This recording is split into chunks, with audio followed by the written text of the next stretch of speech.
What's up, space pirates?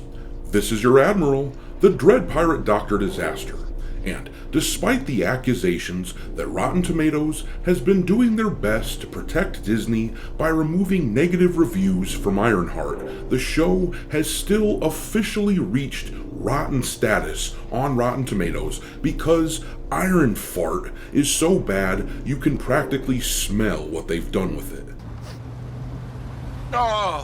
Oh, damn! Let the window down! The Rotten Tomatoes score has been dropping steadily for the past few days, so that now it has dropped below 60%, putting it more in line with the Metacritic score, which is absolutely putrid, by the way, and even the IMDb scores for the episodes are pretty bad. People do not seem to like IronFART one damn bit.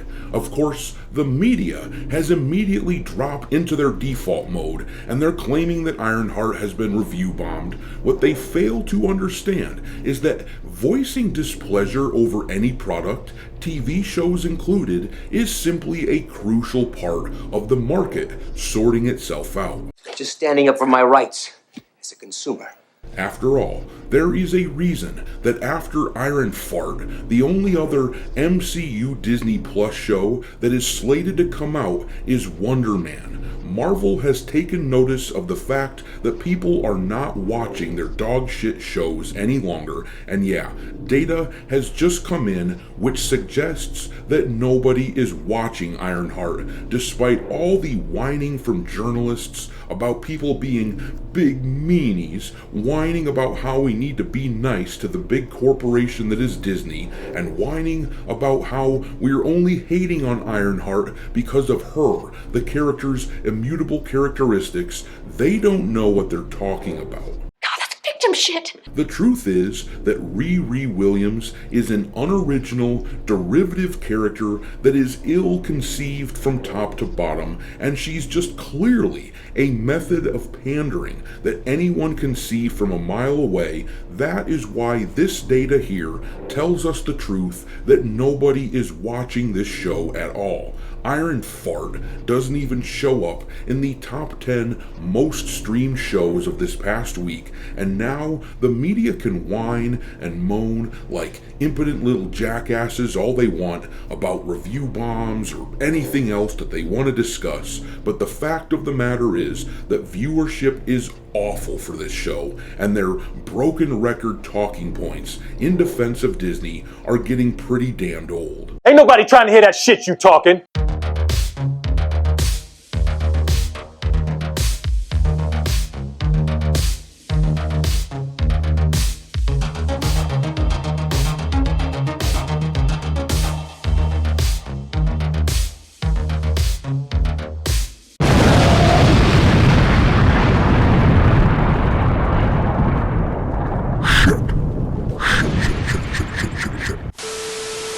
Alright, me hearties, make sure that you hit the like button on this video, share it with your friends, subscribe to the channel if you haven't already, and I've begun uploading some content over onto Rumble as well, so make sure that you follow Dr. Disaster on that site too.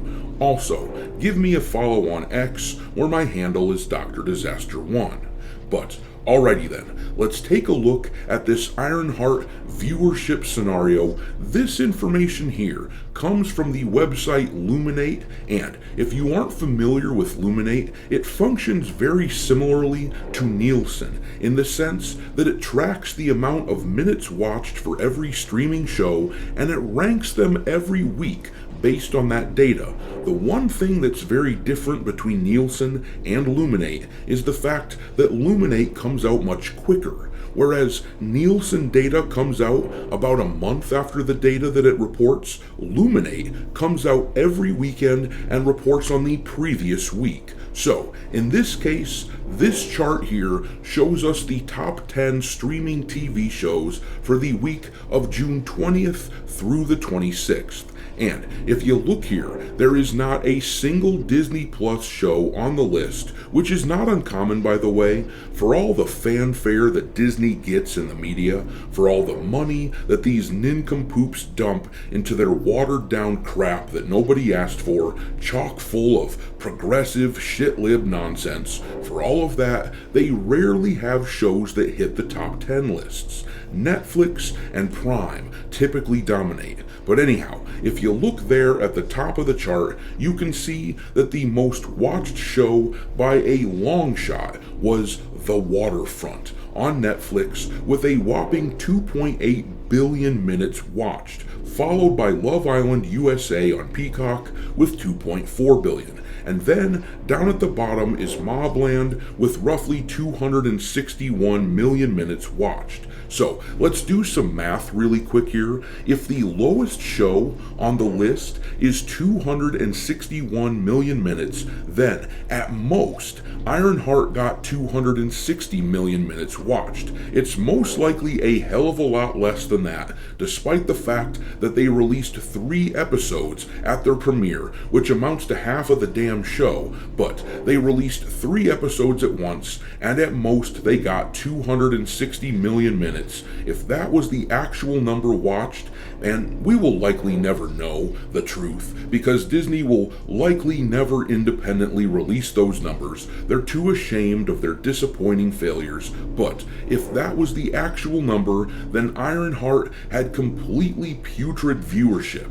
You see, the runtime for the 3 episodes that they dropped for the show ended up being 142 minutes. And if we divide the 260 million that the show could have gotten at its max by that number of 142 by the runtime, you can see that the show could have only gotten at most about 1.8 million viewers.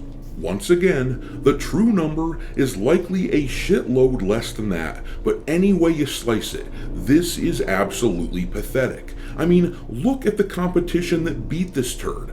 IronFART dropping in the middle of the summer like this means that it came out in the dead time where there isn't a lot of competition typically. The bottom show there is Mobland, and that show is, from what I hear, just terrific, and it's on my list of shows to watch after I clear through some of the backlog that the wife and I are watching together. But Mobland has been out for 3 months now, and yet it's still finished ahead of Ironheart, so there's no excuse for that. And to really put things into perspective, look at the 9th place show. Stick came out on Apple TV. It's doing that thing where Apple is releasing 1 episode per week, and they just came out with the 6th episode of their season, so Ironheart's 3 episodes went head to head with 1 new episode for Stick, and Ironheart still got smacked down. To make things even more humiliating for IronFART, Apple TV currently has an estimated 25 million subscribers on that service, making it one of the least subscribed to streaming services, whereas Disney Plus has somewhere around 5 times that number, and yet IronFART still couldn't beat the show Stick.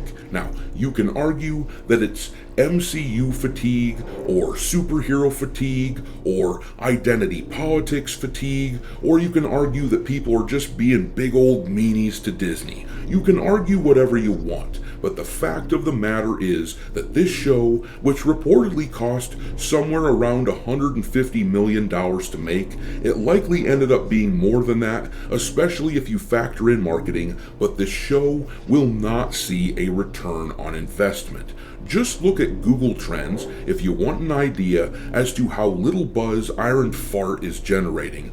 Google Trends is a service offered by Google, which shows how often a term is searched up on the service. And if you look at that red line, that is for the term WandaVision, and back in 2021, when that show came out, you can see that it was talked about quite a bit. It generated some buzz. That purple line represents Loki, which came out around the same time in the early days of MCU Disney Plus shows, and it had a lot of buzz. But over time, MCU buzz has dropped off. Nowadays, She-Hulk, represented by yellow, and Secret Invasion, represented by the green line, they are nowhere near as popular. These modern shows have dropped off a lot. Ironheart can be seen all the way on the right-hand side there in blue, and that show at its peak thus far has only hit 22% of the buzz of WandaVision at its peak. The MCU is either falling off or has fallen off. Whatever you want to say, the point is that IronFART is not popular, and no matter how the media whines about it, people are not tuning in to see it. But I'm going to leave it there. Drop your mockery of Disney and IronFART into the comment section below, and we will talk there. Thanks for watching, me hearties. If you haven't already, your Admiral is inviting you to subscribe to the channel and become a part of the crew. Life as a space pirate may not be glamorous, but there's always plenty of booty.